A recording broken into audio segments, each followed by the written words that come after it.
Afternoon, you lovely people. Welcome back to Lily White Lane. I hope that you're all having a really good Tuesday and week, wherever you are in the world, and whatever you are planning to get up to today and over the rest of the week as a whole. And you're all very welcome along to your latest video on the channel, where we're going to be taking a look at the Tottenham Hotspur squad and deciding what players we'd keep, sell and loan out. But before we delve into all of that good stuff, make sure, if you haven't already, to smash that subscribe button, give it a Rocky Balboa right hook.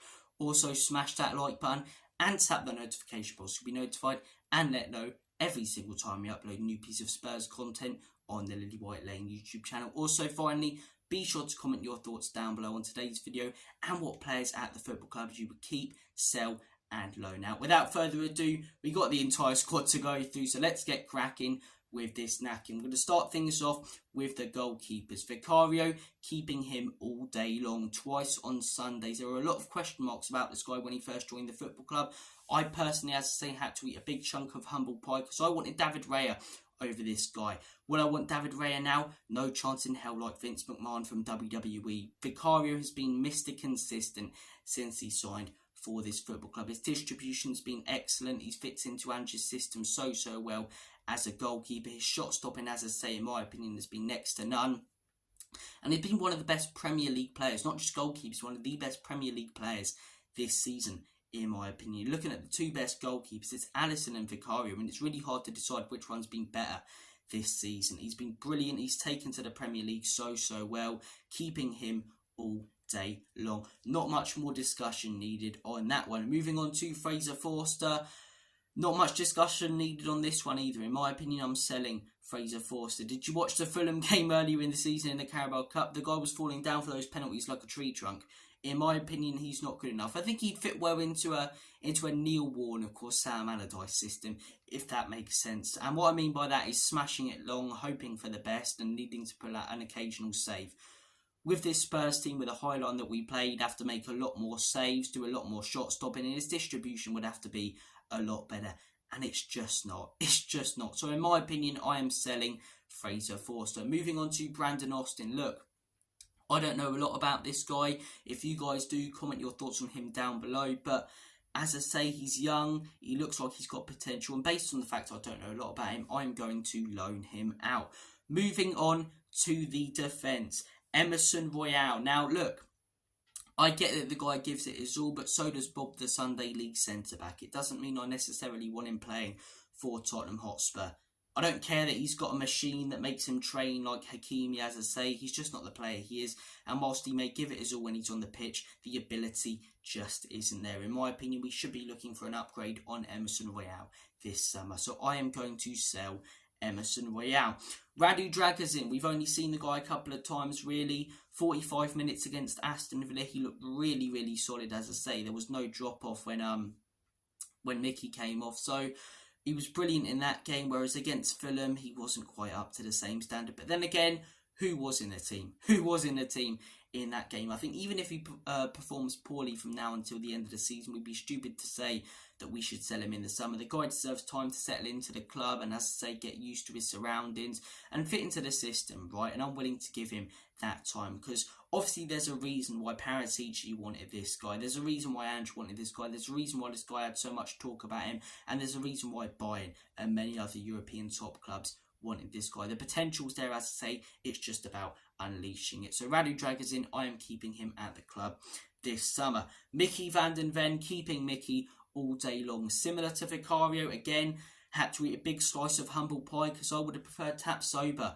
last summer. Look at Mickey van den Ven this season. Yet again, like Vicario, with, you know, him being one of the best two goalkeepers in the league, I think Mickey's been one of the best two centre-backs in the league. I think you're looking at other top centre-backs this season. Saliba, Van Dijk, probably Van Dijk and Van der Ven. I'd put Van der Ven above Saliba this season. I think Saliba's a great centre-back, but Mickey van den Ven, the way he's settled in so well already to the Premier League and to this system, it's absolutely brilliant. And with the way that we play with a high line, I don't know if we'd be able to do it without Mickey van den Ven.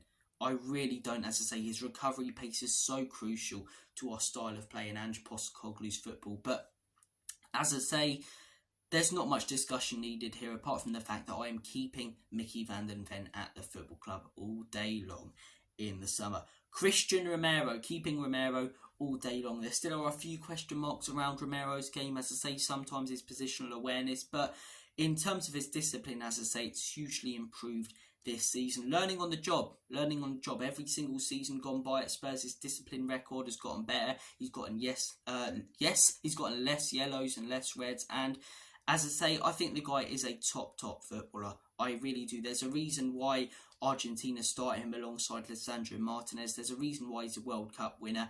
And as I say, even though we were piss poor last season, he still stepped up whenever he started for this football club. So for me, Christian Romero, I'm keeping him all day long. Not a chance that I'm selling him this summer.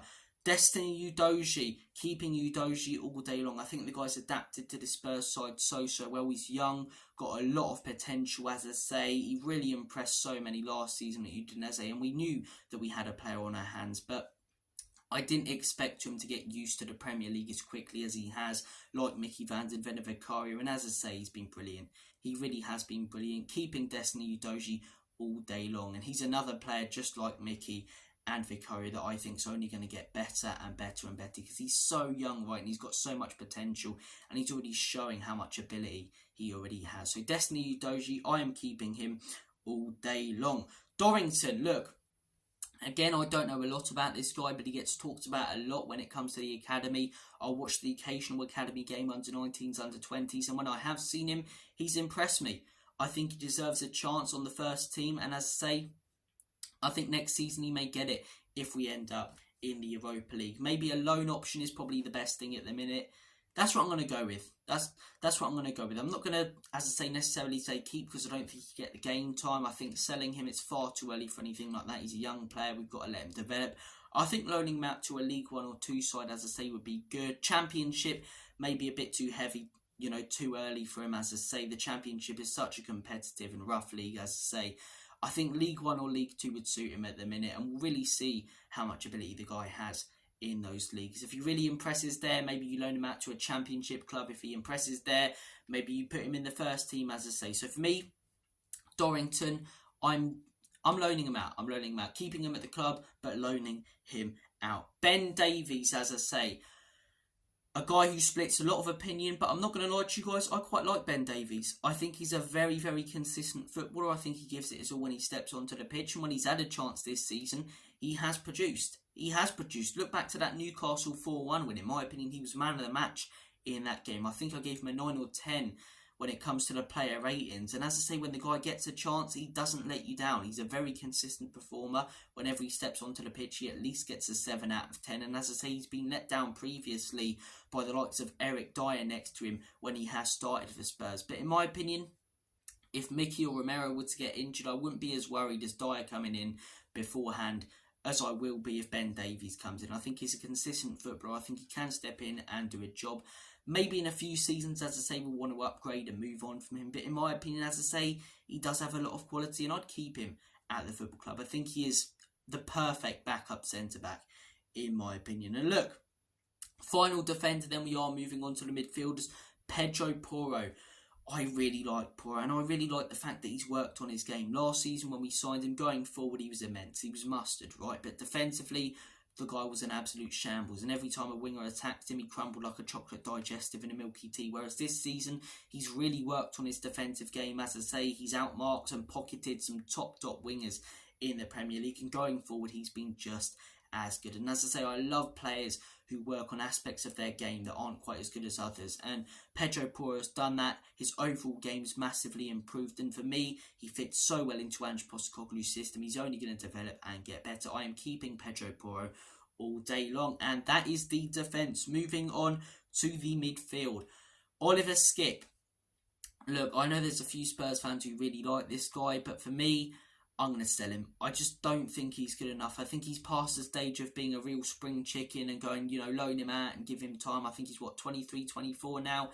He's had chances in the first team. He's had a couple of good games, but a lot of bad games and a lot of games where he's underperformed. And for me, he's just not up to the standard that we want going forward. If we want this rebuild to succeed, we need to sell players like Ollie Skipp in my opinion. I just don't think he's good enough. I think we really thought we had a player when we loaned him out to Norwich a few seasons ago, and he came back and he didn't deliver under Jose. And then last season, he scored that banger against Chelsea and had a couple of good games, and we thought, yeah, we've got the real Ollie Skip now, and he just didn't deliver for the rest of the season. We've got a real star boy in Papi Matasar, who we'll get on to in a few minutes, but Oliver Skip, in my opinion, as I say, I get that he gives it his all, but so does Bob Down Sunday League. You don't mean I want him playing for Spurs. I'm going to sell him. I'm going to sell Ollie Skip. I'm sorry to any Skip fans out there, as I say, but he's had chances in the first team. We've got to be brutal in the transfer market. Pierre Mohibia. Ellie, Queen Ellie, if you're watching this, as I say, maybe skip a couple of minutes, because I'm going to sell Højbjerg. Look, I don't dislike Højbjerg. There are a lot of aspects of his game that I absolutely love. He's a very old school player. I remember time after time at this football club, he's had, little niggles and injury, and he's decided to stay on the pitch and fight his way through it. I remember managers wanting to take him off, and he stayed on the pitch. He's refused to come off. And while some people may look at that as a bad thing, I love that determination to carry on and to win. And he doesn't have any mentality issue whatsoever. He's got the perfect mentality, in my opinion. His off-the-ball work as well goes very, very much under the radar. We've seen it when he comes off the bench a lot this season, whereas off the ball, he's brilliant. He really is. But on the ball, very contrasting, as I say. On the ball, he's not quite up to the standard that we want him to be. As I say, just the quick football that we play, one touch, pass it out wide.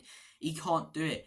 And as I say, he makes the brilliant runs, he gets into the brilliant positions, but when he gets the ball, as I say, he tends to lose it 5 times out of 10. So for me, it's brutal, it's harsh, he's a good player, he's got ability, but for the direction we want to be going in, we need to sell him. And I don't want another manager, as I say, to be forced to find a way to put a player into his system if he doesn't fit. No, it should be the other way round. It should be the manager finding players to fit into his system, not deciding, as I say, to change his system to suit players. And in my opinion, Højbjerg, he'd fit so well into a system under Jose Mourinho. I think next club that Jose goes to, if he continues management, if Højbjerg goes there, he really will excel, playing as a sort of DM alongside another person. He really did well in that first season under Jose. But for me, as I say, he's consistent, but not consistently good enough, in my opinion. He's consistently 6 or 7 out of 10, and yeah, I'm just not sure on the guy. I'm not sure on the guy. Look, I don't say this one as easily as Emerson Royale, where it's just, yep, sell, and, other players, yep, sell. But I would sell Pierre Mohibia. I would sell Pierre Mohibia. His off-the-ball work's brilliant. He's got the right mentality, but the ability isn't quite there, and he doesn't fit in to Ange Postecoglou's system. Brutal, but that's what you've got to be in the transfer market. Bissouma. Made a video about this guy a few weeks ago. This is another one that will split a lot of opinion, but I'm going to sell him this summer. How can I, be very harsh on Skip and go, oh, he's had chances, hasn't delivered, and then sell him, and then do the same with Bissouma, where he's had chances, hasn't delivered, and then keep him? No, I'm going to sell Bissouma. He started this season so well. We really thought we had that Declan Rice type number 6, but he's just not that player. And you look back at that time now, and I really do think it was, and I hate saying this, a purple patch. Really do think it was a purple patch. He was brilliant for Brighton. I remember going to see him in the flesh when we played him and we lost 1-0 at the Tottenham Hotspurs Stadium. The guy was absolutely mustard. But then, as I say, it's a big step up from Brighton to Spurs in terms of expectation and club size. And he joined us last season when he did get chances. I'm not having that he didn't get any game time, because he got plenty and he didn't take his chances. So rightly so, Conte took him out the team. Started this season absolutely brilliantly in those first 8 games, and since then he hasn't been good enough. Right now, I'm saying this, as I say, with 9 or 10 games to go, I'm selling him. If he steps up for these last 9-10 games, and he would have stepped up for 20 out of the 38, then I'll consider keeping him at the football club. But for me, there's some massive upgrades out there in the transfer market. Your João Paulinhas, your Zuma Bedis, or however you pronounce his name, and these sort of players, as I say, are the players that we want if we want to keep going in the right direction under Ange Postecoglou. We can't rely on players who have so much ability and can occasionally, turn it on, but can't be relied on to do so. And that's Bissouma. He can't be relied on to do so. Since that Luton red card, he's been off it. And again, got to be brutal in the transfer market. I'm selling Bissouma this summer. I think you get a decent price for him. I think there's so much ability in there, but at Tottenham Hotspur, it just quite hasn't worked out, in my opinion. There's a lot of players who we bring in and who would be a lot more consistent, in my opinion. James Maddison, keeping James Maddison all day long. The only slight worry about James Maddison is his injury record. As I say, hopefully that doesn't continue at Spurs and he doesn't keep getting injuries constantly. But when it comes to ability, the guy's brilliant. Work ethic, the guy's brilliant. Been outstanding this season. As I say, he's really fit well into this Andrew Postecoglou system. As I say, his performances recently haven't been as good as earlier in the season, but it's not like Bissouma where they've been poor. They still have been decent. So for me, James Maddison, I'm keeping him at the football club all day long. Not a lot of discussion needed on that one. Giovanni Lo Celso, I'm going to sell this guy. He gets let off by so many Spurs fans, and it does my head in my opinion. He's been here since 2019. And yes, he can have the occasional good game. And yes, he does it for Argentina. But I'm going to be brutally honest with you guys. I don't give a toss if he does it for Argentina. If he doesn't do it for Spurs, I don't want him at the football club. And it's not like Højbjerg or others where you can say, he gives it his all. No, he looks a bit lazy sometimes on the pitch, like he doesn't really want to be there.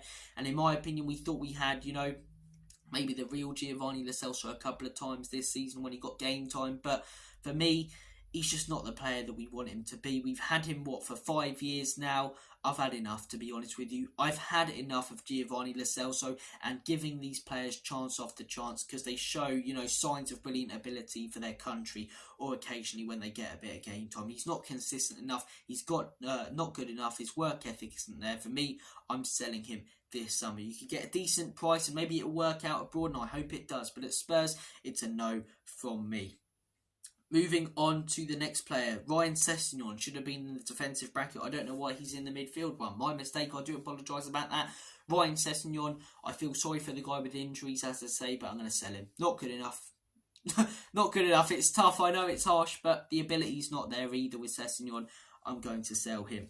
Next midfielder, and one of the final midfielders, to be honest with you guys, Rodrigo Bentancur. Look, I want to hear your guys' thoughts and opinions on this guy. It's a tough one. I'm going to keep him at the club, though. Because it's not like Bissouma where he was poor last season. Rodrigo Bentancur, when he first came to Spurs, was absolutely unreal. He really was. From that January to May period under Antonio Conte, one of our best players. I'm going to rephrase that. Our best player. Turned everything in the midfield, the spine of our team. The season after, even though last season was horrendous, Bentancur was superb. And when he got injured in that Leicester game, that's when everything really started to go tits up. We were 1-0 when he came off. We lost that game 4-1. And towards the end of the season, that horrendous run that we were on, we didn't have Bentancur for that. This season, as I say, he's only played, 6 or 7 games since he came back from injury. And yes, those games haven't quite been up to the standard that we want them to be. But I understand why he's being cautious. He's been injured twice for, the space of a year over the last couple of years. So, look, Rodrigo Bentancur, I'm keeping him at the club. I think he showed a lot more signs than Bissouma, a lot more consistency than Bissouma. And last season, as I say, that I'd say from January 2022 up until January 2023, that was a year of brilliance. A year of brilliance from Rodrigo Bentancur. And since then, he's been on and off injured. So I'm going to give the guy a little pass for his poor performances at the minute. If he keeps performing poorly and next season does, sell him in January because he may not fit into the system. But for me, Bentancur, as I say, get his confidence back, get everything back. I think, as I say, we've got a hell of a player there. I really do think we've got a hell of a player there. Pape Matar Sarr. What a player this guy is. What a player this guy is. Star boy. Talk about young talent. He's been absolutely excellent. I don't know what impresses me most about this guy. What I'll start off by saying is, when he's on the pitch, he looks like he's 31 or 32. He looks like he's got so much experience and is so calm. And for a player who's, 21, 22, that's ridiculous. It's ridiculous to be that calm and cool on the ball. Secondly, his positioning is absolutely brilliant. Time after time, he's in the right position to nick the ball off the opposition. And as I say, turn it into an attack for us. Free roaming about the midfield, he's been excellent. Look at that cross for James Maddison in that Aston Villa game. A world-class ball in. And I don't say this lightly, but Pape Matar Sarr has the potential to become a world-class player. If you're performing consistently with 7 or 8 out of 10, week in, week out, for a club like Spurs in the Premier League at the top level against top opposition, at the age that you're at, you've got a lot of potential, my son. I don't know why I'm saying my son like I'm in lock, stock and two smoking barrels, but he's got a hell of a lot of potential. He really has. He impresses me so much, and as I say, his consistency is just outstanding. At such a young age, as I say, never has his confidence rocked. Week in, week out, great performance after great performance after great performance. I can only think of one game where he's performed poorly this season. That was the Fulham gun. The Fulham one. Don't get the wrong idea there. Every other game that he's played in this season, he's been mustard. And for me, I'm keeping him at the football club all day long. Pape Matar, what a player. What a player that kid is. Moving on to the attackers, the third part of this video. We've done the defence, we've done the midfield. Moving on to the attack. Heung-Min Son, this guy's slandered by Spurs fans more than he is any opposition fans, questioning whether this guy is world class or not. He is world class. Over the last 9 seasons he's had at Spurs, he's got 20 plus goal contributions in 5 of them. More than 50%. He's consistently brilliant. 2 poor seasons at the football club. His first, where he was adjusting to the Premier League, and last season, as I say, where he's dealing with a hernia, and he's still got 10 goals, which is more than 70% of wingers in the Premier League. The guy's a world-class talent capable of scoring absolute bangers, one of the most clinical players in world football, keeping him at the football club all day long. And if you want to sell him from the football club in the summer, don't watch this video anymore. Don't watch this channel anymore. I don't want you around with such a stupid take like that. I'm joking. If you genuinely don't want Son at the club, right, I'm actually quite intrigued to hear your thoughts and opinions on it. And I don't even mean it in a patronising way. If you genuinely don't want Son at the football club, I'd love to have a debate or discussion with you. I'd love to hear your reasoning. Because for me, I can't see this guy being not world class. He's a world class footballer. He's an incredible talent. He fits well into any system. I was about to say, he fits well into Andrew's system. He fits well into Conte's, into Jose. Don't matter what football you play, who's next to him. He's outstanding. He really is outstanding. A lot of pressure on him this season as well. Captain Harry Kane leaving. He really has stepped up. I think he's got 13 or 14 goals. Incredible footballer. Richarlison. Look, another one, I get that he goes around, he does the pigeon, feel good vibes and all of that. But for me, I don't like him. I don't like him. Yeah, he had that period where he scored 7 or 8 goals. But those 7 or 8 goals were against lower league opposition. I think, as I say, you look at him, you watch him play, even when he's getting those goals, he still looks... I think the best way I can describe it is a little bit clunky on the ball. Yes, injuries haven't helped him this season a few times, but in my opinion, last season he was absolutely horrendous. This season he had one really good spell, and since that good spell, yes, he's been dealing with an injury for 50% of it, but the other 50% he just wasn't stepping up. Earlier in the season, not stepping up. For me, if we're serious about moving in the right direction, if we're serious about improving season on season, we should be looking at better strikers than Richarlison in the market that you could get for a decent amount of money. As I say, I think you could sell Richarlison for a decent amount of money. You should go to Atletico Madrid. I think Simeone, Savic, Richarlison, what a horrible team that would be to play against. Shithousery FC, they might as well change their name to. But for me, I'd say, I don't dislike the guy. He does give it his all again, but I've used this analogy a few times, so do a lot of players, and it doesn't mean I necessarily want them playing for Spurs. And Richarlison, as I say, he's had a few purple patches at Tottenham, but for me, he's not at the level we want him to be, or want our striker to be going forward. So Richarlison, I'm going to sell him. Again, brutal, but if we want to keep all these players around, nothing's really going to change. We're always going to be that club hunting for top 4 and 5th place. So Richarlison, I'm selling him. Bryan Gil, sell. No doubt on this one, no doubt. I don't want to hear it from any Spurs fans, to be 100% honest with you guys. Had chances in the first team. He's too lightweight for the Premier League. Yes, he's young, but chance after chance where he hasn't stepped up. Wasn't unreal out on loan. Sell Bryan Gil. He's just never going to work in the Premier League. It's harsh, I know. He's just far too lightweight. Far too lightweight for this league. Maybe you'll be able to do it in Spain with a tiki-taka and lovely football and paella and all of that enjoyable stuff. But the Premier League, where it's rough, he's just not fitting in. He's just not fitting in. I'm sorry, it's brutal, but again, what's the point in having him just lie around in the reserves or even loaning him out again? To who? To who? A Premier League club? He'll just get bullied there. And what Premier League club's really going to want him? He's not physical enough. Loaning him out abroad gets nothing for me. Sell him. You can sell him for 15 to 20 million. If it works out brilliantly and we're left with egg on our face, so be it. Because we'll be having a better winger, hopefully. Bryan Gil, sell. Timo Werner, in my opinion, he's on loan, so we won't necessarily need to sell him. But for me, I think we let his loan expire and then we don't bring him back in again. He's coming to do a job. Like Mike says in Better Call Saul, he's coming to do a job. He's done that job. Now it's time to go. He's shown good signs at his football club. He's done some good things, as I say. Got some good assists, some good goals, but the finishing just isn't there. The guy can't hit a barn door. And for me, again, like Richardson, like Brian Hill, for the direction we're going in, we need to be looking at better players. Brennan Johnson, he's a player who splits a lot of opinion, like Timo Werner, but I'd keep the guy at the football club. I would keep the guy at the football club. Granted, he hasn't been that consistent this season, but in my opinion, we only signed him last summer. We signed him for a big price tag, and with a big price tag comes much responsibility and expectation, but he didn't choose that price tag. I think, as I say, he's got a fair few goals this season, got a fair few assists. I think when I watch him, he contributes to play. And the one thing that he's really lacking is confidence, not ability. He had that confidence in the Aston Villa game. It was absolutely superb. If it doesn't work out next season, sell him in January. And that's a little bit brutal, but sell him in January. But I'm willing to give this guy another chance because I can see the signs. He's young, not like Timo Werner. He's young. Got a fair few goals, some massive goals as well. A winner against Brighton, as I say, brilliant, and a massive goal to put us 2-0 up against Aston Villa. I do like Brennan Johnson. I think he's got a lot of potential and ability. I get his performances haven't quite been to the standard. And if they continue like that next season, sell him. But for me, he needs to get his confidence up, and I'll give him another chance. Manor Solomon, look, I'm keeping Manor Solomon. The guy hasn't had barely any games. He started the season in the first team and he was playing really well. That Burnley game, he was excellent. Yet, since then, he's been injured.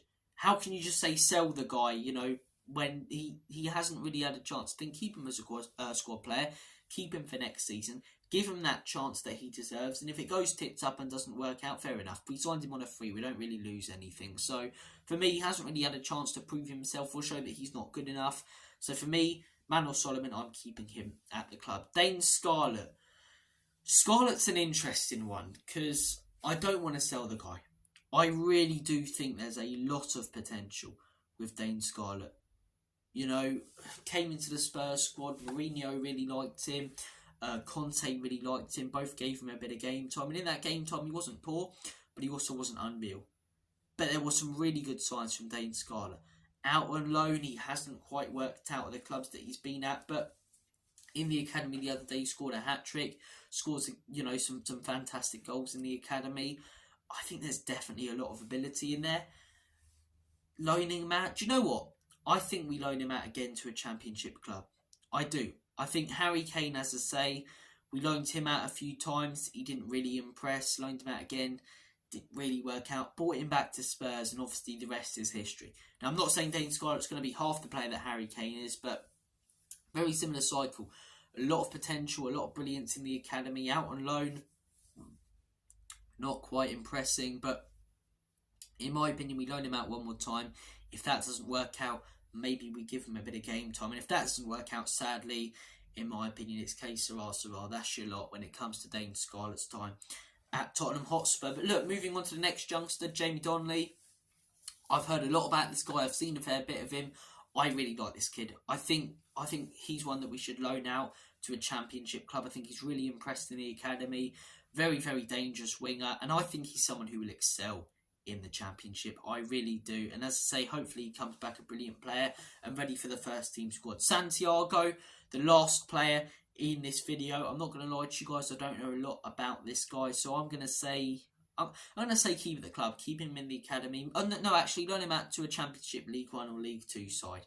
Always good to give some of the youngsters some game time and experience. And look, that has been your lot for today's video. We've gone through the entire Spurs squad, as I say. It's been a long one, but it's also been an enjoyable one, and I've been so happy to have you guys along with the ride for